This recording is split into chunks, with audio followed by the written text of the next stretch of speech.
And I think I am unmuted. Can you hear me now? Yep. Can you hear me? Perfect. Yes. Okay, great. Let's see. Good evening, everybody. My name is Chris, and I'm an alcoholic. First and foremost, thank you for allowing me to join you guys tonight. It's truly an honor to share my experience, strength, and hope with you. It's interesting because wherever you go globally and you hear somebody share or you attend a meeting, we have that connection, and that's kind of what this is all about, right? And it's one of the core things that I'll talk about tonight is that how did I get that connection early on when I came into the rooms of Alcoholics Anonymous. So I have recovered from a seemingly hopeless state of mind and body, and for that I'm very, very grateful. Karen, I want to thank you for leading the meeting. Dan, I want to thank you for allowing me to participate tonight. And if you're new to AA, keep sticking around. We've got a good program of recovery, and I think that if it's worked for us, it could probably work for you, provided you take certain suggestions. The other part about it is that if you are celebrating an anniversary today or tonight, congratulations on your anniversary. They say that the best way to stay sober is not to change your sobriety date. So if you are celebrating today, congratulations. It's a one day at a time program, but not to brag or boast, we do like to celebrate anniversaries. My sobriety date is October the 8th, 1990. And a little bit about myself. So I live in Leesburg, Virginia, which is a suburb of the Washington, D.C. area. I've been here for about 6 years. I was in Southern California for about 20 years. And then before that, I was in Maryland, across the Potomac River on the Maryland side, which is where I started going to AA meetings. So I'm really glad I found the program of recovery. I truly feel like the program of recovery has enabled me to be a better version of myself, right? And I think that that's probably something most people in AA who have followed the steps, who are working the program, who are integrated into this recovery program can say. I'm very glad to have that. I have a sponsor. He knows that he's my sponsor. I probably don't talk to my sponsor enough like I should. I also sponsor about a half a dozen guys, and we rotate kind of guys in, but it's truly an honor to be able to share what I've learned, what I've picked up, the way I approach things. I definitely believe in the big book. I believe in the AA literature. For a couple of years, I was the Grapevine literature representative for District 10, and they had to pry that out of my hands, and so I had to give that up. And now I'm a GSR for the commuter group that meets Sunday through Friday at the Club 12 in Leesburg. So if you're ever on a journey and you're around the DC area, we'd love to have you attend one of our meetings. In conjunction with that, I also do a Thursday night meeting at the homeless shelter with Dan. It's while the attendance varies, it's a great opportunity for us to continue to carry the message into people that might have that are unfortunate, that might have lost a home or are going through tough economic times. So I talk to a lot of people in the meetings. We all see people come and go, but to be able to reach out to that newcomer and offer strength and hope and listen, right? Listen, it helps me in my recovery, and I know it's a mandatory part of what I do. I always start the meeting off with I love the big book. I'm going to read something, if you guys don't mind, just something out of the third edition. This story was actually removed from the fourth edition, but it's from a chapter called "A Five-Time Loser Wins," and it kind of summarizes kind of what I'm going to talk about tonight. Sobriety and a plan for living that produces a personality change and a spiritual awakening are imperative. Through AA, many receive the needed change and awakening just by trying to live by AA principles and by associating with AA people. We do this by going to many AA meetings with an open mind and a desire to live the good feeling life without chemicals, liquid, or otherwise. And that otherwise always has me think, what were they thinking when they wrote otherwise,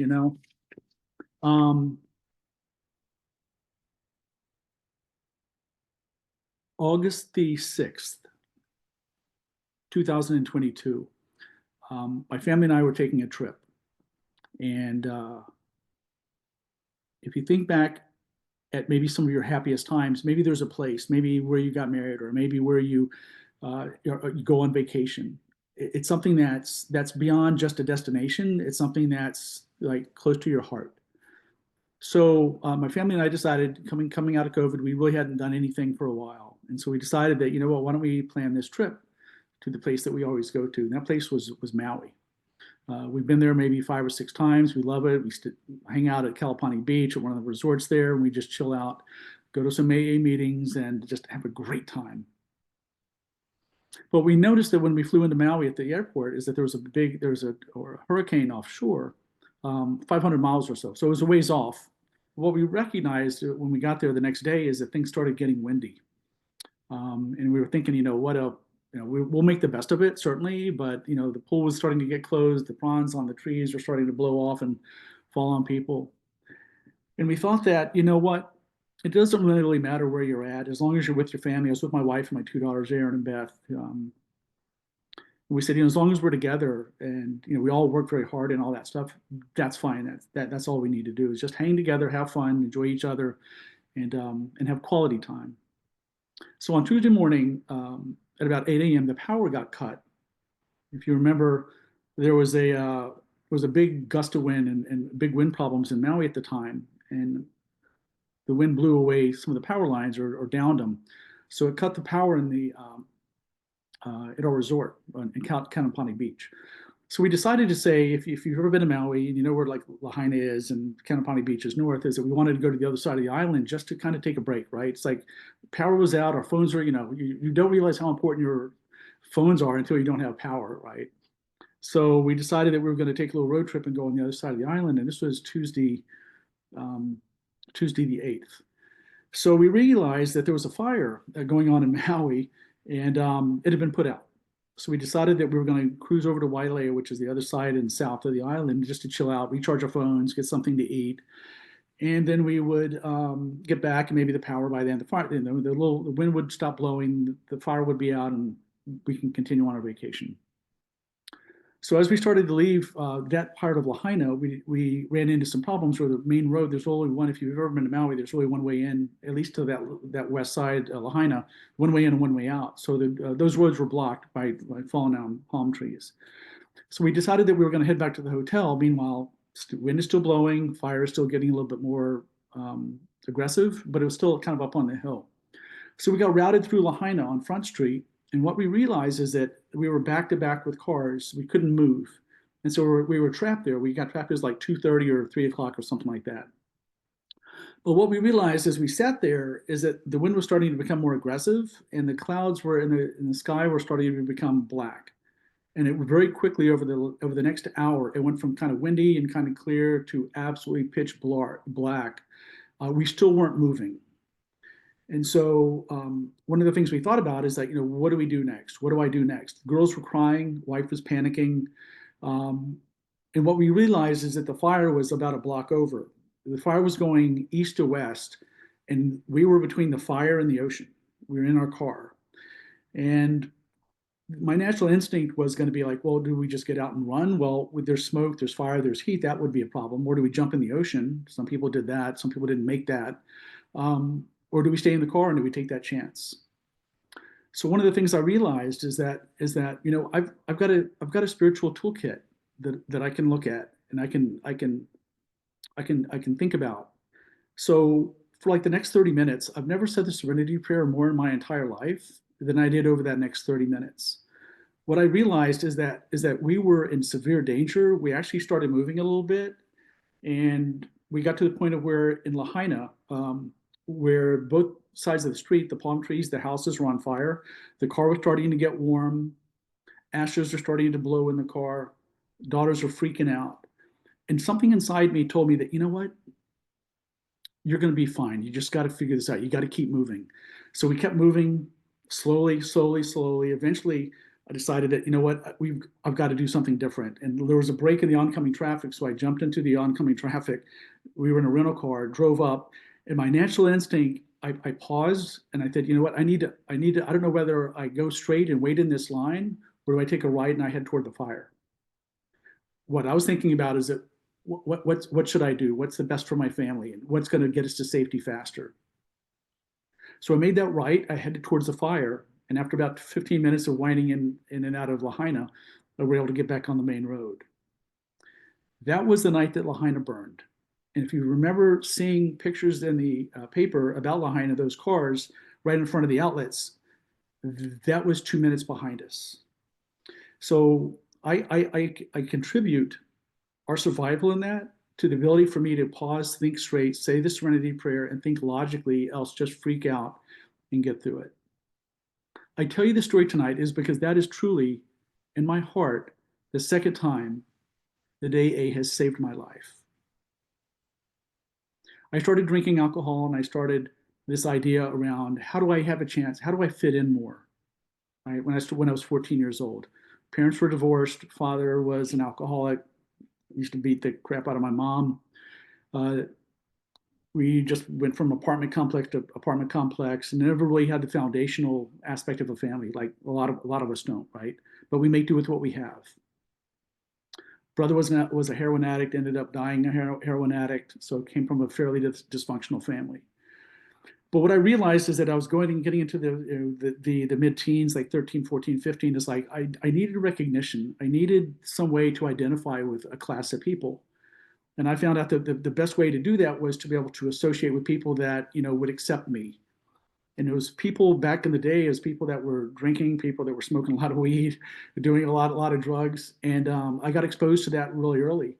We didn't have a lot of money when I was growing up, so I had to go out and work. I was a dishwasher at a restaurant at 14 years old, and I kind of didn't get those early teen years because I grew up very, very quickly. And being in that environment, I was hanging out with people that were much older than me, influenced by the things that they did. And that first exposure to alcohol allowed me to kind of erase a lot of the different types of hesitancies that I had. I was bashful, I was shy, stuttered, talked fast. Um, and I just really wasn't comfortable in my own skin. So this group took me in, and what I recognized is that I could fit in. I could do the things that they did. I could enjoy myself.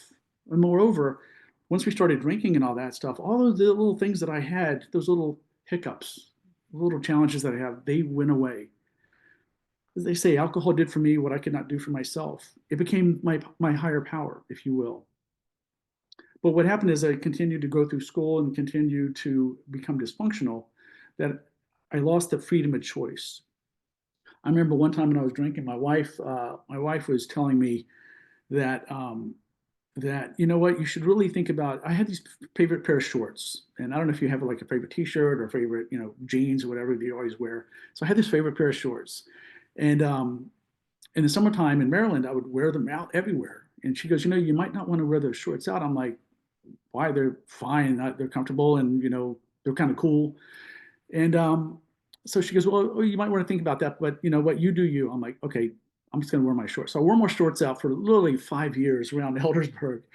And lo and behold, I was looking at a catalog shortly after that, and I came across the men's underwear. And sure enough, there was those freaking shorts in the underwear section. I should have known because it didn't have a zipper. It had a button in front. It was like flannel.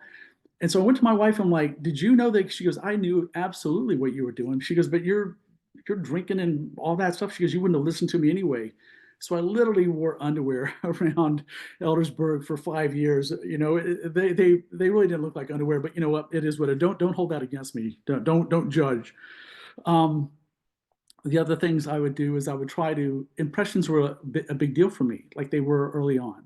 And I felt like looking like I was successful and trying to pretend like I was successful was actually more important than being myself. Was more important than being genuine.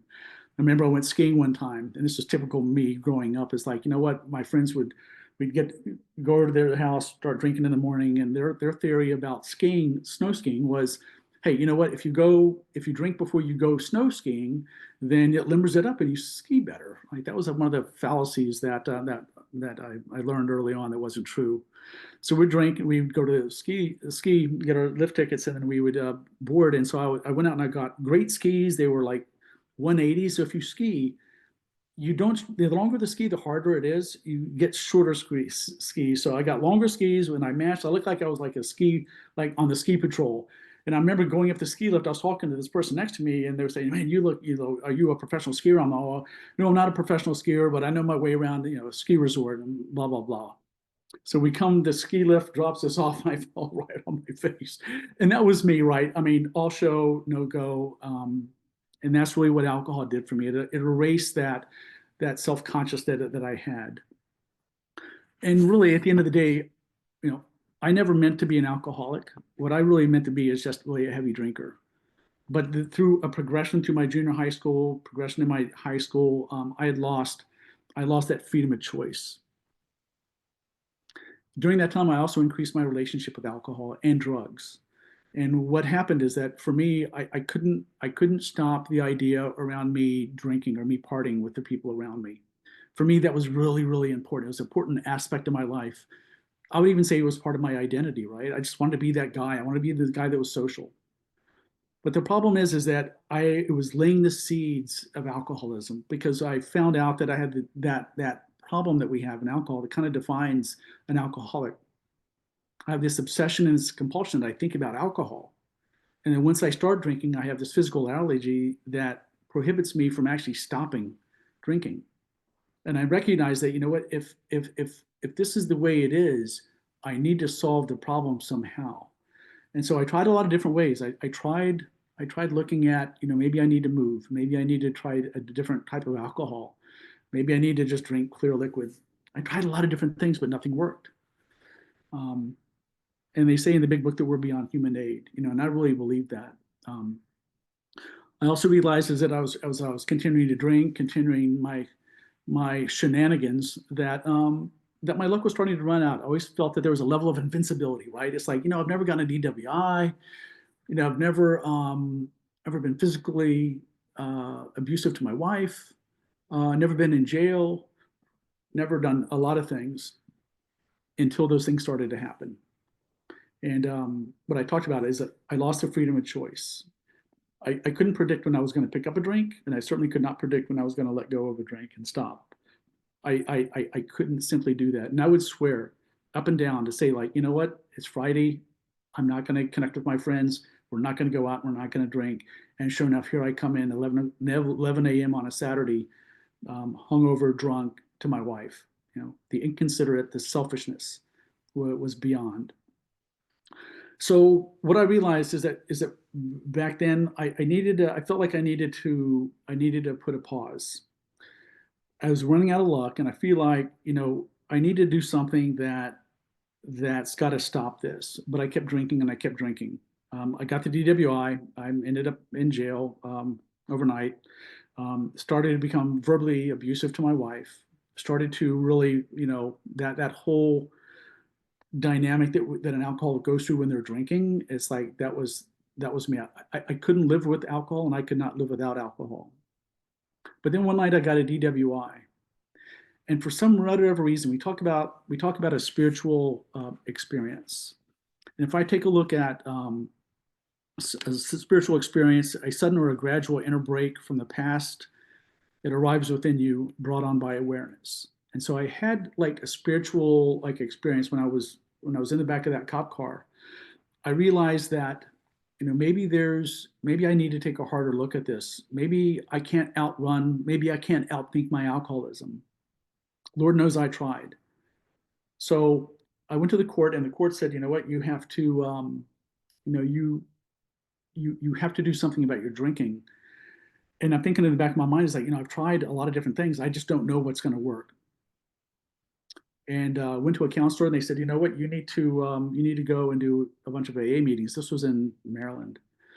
So I'm like, you know what, maybe that will help. And the funny thing about it is that I started going to AA meetings. My wife's father was an alcoholic as well, and she was one of these kids that were like raised around Al-Anon, you know. So you know who I'm talking about. You know, people that bring their kids into meetings and so forth. So her mother was was a big Al-Anon person. Did a lot of conferences, spoke, did all that. So my wife knew her way around the AA program. So I remember the first couple of meetings I went to, she would quiz me, and she'd say, "Chris, how was your AA meeting?" I'm like, "Yeah, it's great. You know, they're teaching us how to control our drinking." So she knew that that wasn't necessarily that wasn't true. So I went to first started my couple of AA meetings, and I went with some hesitation because I felt like, you know what, I'm a pretty smart guy, that maybe I'm just unfortunate, and maybe there's a way that I can moderate my drinking. So I tried drinking a little bit more. That really didn't work. Um, I found out that eventually what I needed to do is I needed to try something different. So I decided to, again, continue with AA, but I decided to make a concerted effort. I decided to say, instead of placating people and just going to meetings and, shaking hands and, having a superficial relationship with the program of AA, I decided, if I'm gonna get sober, then maybe I need to put as much effort into my sobriety as I do my alcohol, drinking alcohol, and that was a lot. So I started early on into I got a sponsor. You told me to, hey man, go get a sponsor and work the steps. So I'm like, okay, I'll do that. By the way, I started looking at the steps on the wall. Oh, and by the way, if you're looking at me in my picture, I'm not sitting in an AA room. That's my wallpaper. So if you're confused with that, by the way, um, I was looking at the steps sitting in this room. I'm like, you know what? There's a lot of writing. There's a lot of black. There's a lot of white. I'm like, I don't know. I don't know. But you know what? When we reach a point of the gift of desperation in the program, meaning that we're beyond the point of where we're hesitating and questioning stuff, where we're just kind of getting into it and let's see how that goes. That's kind of like where I was.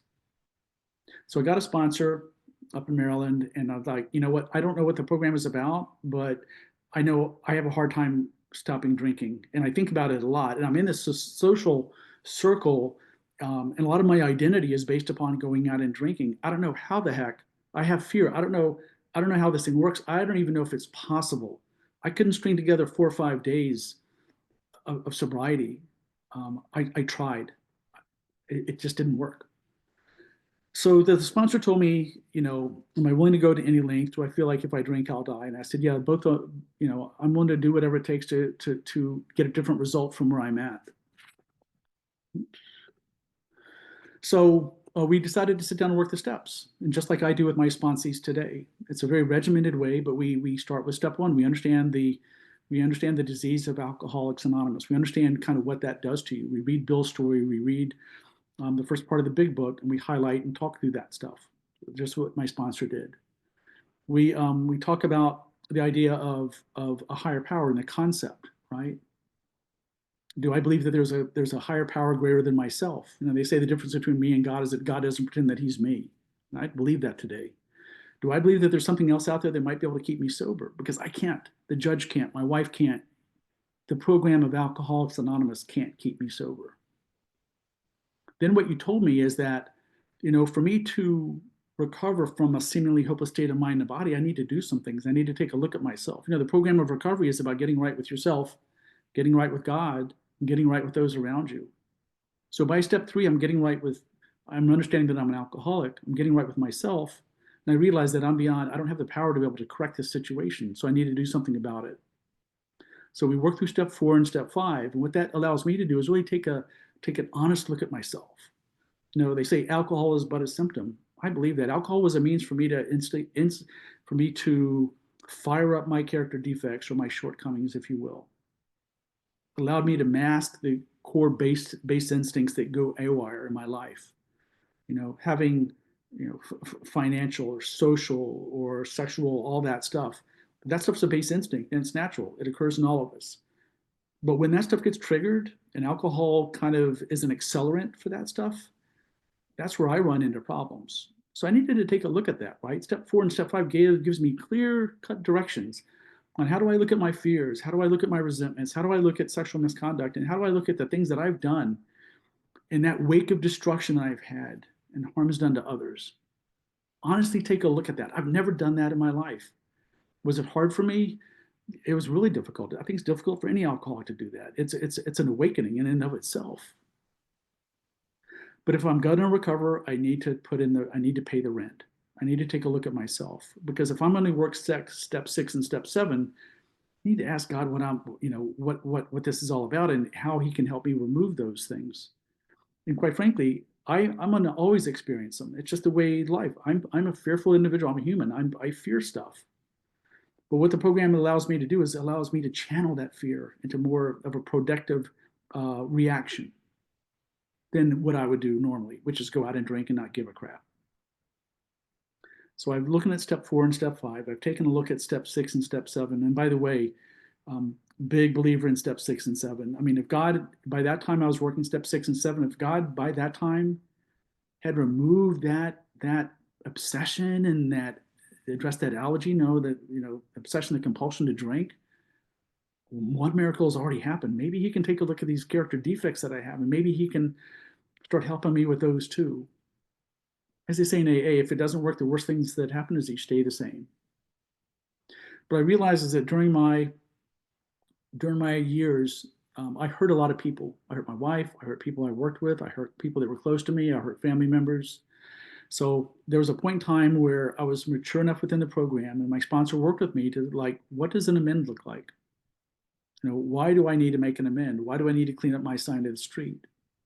And it was very important because I realized that in order for me to recover, I need to be able to get right with people around me. And by the way, when I'm out there drinking, when we're out there drinking in the past, we're just not hurting the people that we're touching. We're hurting the people that they touch as well. So think about this destructive wake, at least for me, that I was leaving. I know that if I can recover and if I can be a better version of myself, if I can be a Chris 2.0, then maybe I can have enough of a positive influence on people. Maybe they can be a better version of themselves. Maybe. So I made the list of all the people who I had harmed and became willing to make amends to them all. Then I made direct amends to such people wherever possible, except when to do so would injure them or others. And I believe that those 6 steps between 4 and 9 did so much for my recovery. It allowed me to take a look at myself and start to clean up my side of the street. It allowed me to understand kind of this malady that we suffer from, right? We have spiritual malady contingent upon the maintenance of our spiritual condition, a daily reprieve. And truly, that's the case. They say in step 12, having had a spiritual awakening. And I think the only way that I can transform and become that better version of myself is by working the steps. So once I got past 9, I needed to look at how do I continue this journey, right? For the first 20 years of my sobriety, I used to call steps 10, 11, and 12 the maintenance steps. And I was corrected. I kept getting corrected. I'm like, okay, so for me today, it's a little bit different. They're the growth steps. I think the biggest growth that I've had, and if you've got some time in the program, maybe you agree with me, is that working steps 10 gives me the tools on a daily basis to be able to deal with the challenges that life throws my way. Right? Just because I'm sober, just because I'm not drinking or drugging, doesn't mean life can get lifey, right? Sometimes we have real challenges that we have to deal with. I was talking to Dan. I had a ureteroscopy last Tuesday, and if you've ever had one of those, it's a thing. It's not fun. So and I have a stent and that gets removed. So I've been in a little bit of pain, but you know what? That's fine. I turn that stuff over. I don't have to get on that right now. You've taught me and given me tools that I can now take an issue that's in my life, take a challenge that's in my life. Maybe somebody cut me off. Maybe somebody said something to me that was that I didn't particularly like. I can let go. I can turn that over. And then if I've done something wrong, step 10 gives me the ability to make the amend right then and there. This whole process wouldn't be possible if I didn't believe in the concept of this higher power. Concept for me, I call God. And what I tell my sponsees is that don't let the capital G's and the H's scare you away. There's not a spiritual component to Alcoholics Anonymous. I don't believe that. I believe that the whole program is spiritual. Without this transformation that I've experienced, that we experience, it's hard for me to be a different version of myself. So step 11 gives me the ability to be able to have a very structured way of prayer and meditation. They say that prayer is talking to your higher power and meditation is actually listening. I truly owe step 11 to my experience in Maui, right? If I didn't have enough spiritual maturity to be able to pause and think through what my situation was, say the Serenity prayer, pause and wait for direction, that right turn that I took, I've told that story to a couple of people and they're like, whatever, why would you ever drive towards the fire? I'm like, I don't know. That's a weird thing. I can't really answer that now.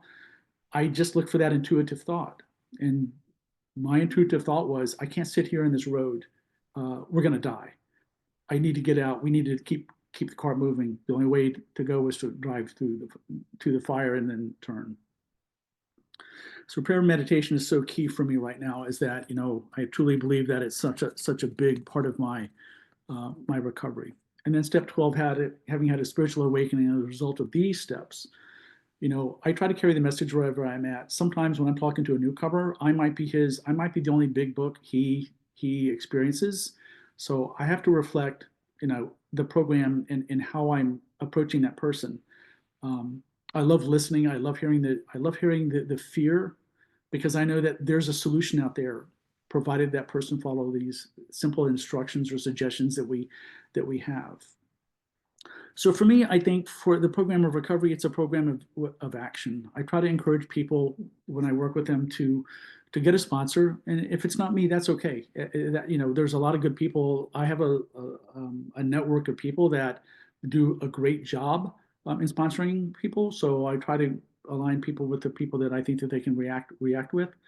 Um, I also encourage people to go to a lot of meetings. We have this concept in Leesburg that we call the herd, right? So if you remember looking at these pictures of these gazelles in the plains, and they're all trucking, it's not the ones in the middle that get picked off, it's the ones on the edge. And so I try to encourage the people that I work with is like, go to a bunch of meetings, whether it's 90 or whatever that looks like for you.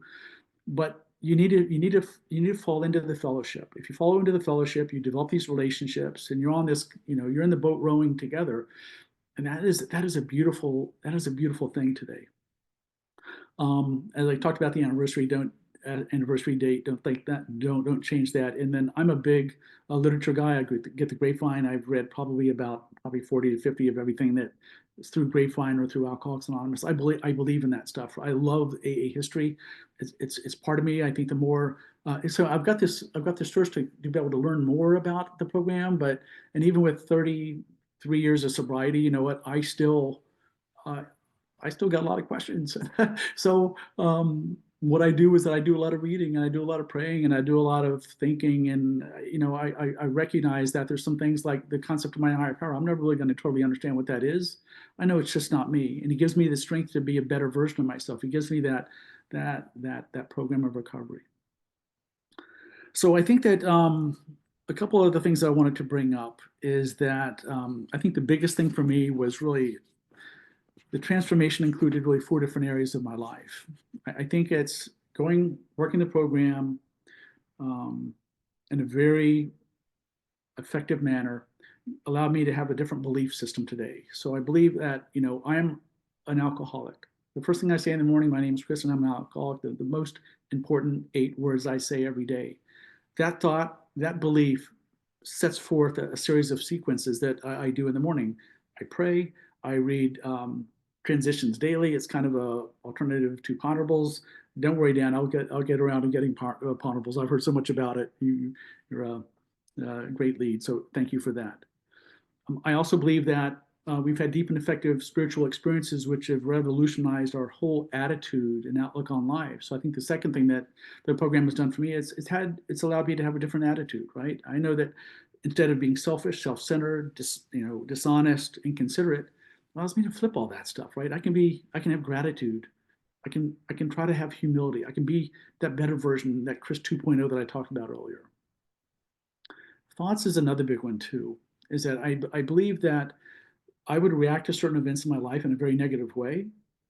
I would get negative, and then you're negative. 80% of the people are glad you're negative, or don't care, and then 20% of the people, are glad you're pissed off. So I've learned a way to not really necessarily react, but to pause in my life and then to really think through things the best that I can. And like what I talked to my sponsees about, my sponsor, is that what, it doesn't seem like there's anything that life can throw me that I can sit there and I can get through. And it's because of my belief in my higher power, the belief in the program of recovery, and the fellowship of Alcoholics Anonymous. And then what I've realized is that habits are a big thing, right? So habits are things that I repeat instinctively. I had a habit of alcohol. I drank alcohol. I abused drugs. I did that for quite a while, and it took me this transformation and this change, this awakening, to be able to pivot myself away from that. But they say that it doesn't matter how far you are on your journey at AA, your journey of sobriety. Just because somebody has one day or 20, or 24 years or 24 months, it doesn't matter. We're on that same journey together. We're on that common road. And the thing is that that ditch, maybe you've heard this, is that ditch is still 3 to 6 feet away from all of us. What I did yesterday might not keep me sober today. So that's why I do all these things, because I need to stay in the herd. I need to stay in the program of Alcoholics Anonymous. And I tell you what, if you were to ask me back when I was 14 or 15, and I was disciplined enough to sit down and have the patience to write something out about what I think my life would be like when I was in my early 60s, it would be absolutely nothing compared to what it is today. I would have sold myself short. So I'm excited about the program of recovery. I think that it can help people that are suffering, and I think that it can help remove that obsession to drink, and allows us a structured way to be able to deal with life in a very productive manner. Um, AA allowed me to rediscover myself, and then I hope that it can find you. So a great quote that I love from Carl Jung was, "The world will ask you who you are, and if you don't know, the world will tell you." And I realized that for such a long time in my life, I was led around by what I thought people wanted out of me, because it wasn't really what I thought about myself, and it wasn't necessarily what I thought you thought or what you thought. It was what I thought you thought about me. So what people thought about me was really important to me. Today, I don't get mixed up in that. And I love that quote from Carl Jung. William James, the father of psychology, the greatest weapon against stress is our ability to change one thought over another. I think if I take a look at kind of that last thing that I said about thoughts, is that I can interpret things any way I want to. God has given me the ability to do that. But with this recovery program in front of me, as an active participant, allows me to be able to do things and put things in a very more effective manner. So for today, I'm glad that I'm sober. I'm glad that I'm an active member of Alcoholics Anonymous. I couldn't imagine being anything else but that. And that is my story. I know we're a little bit early, but I think that that's all I have today.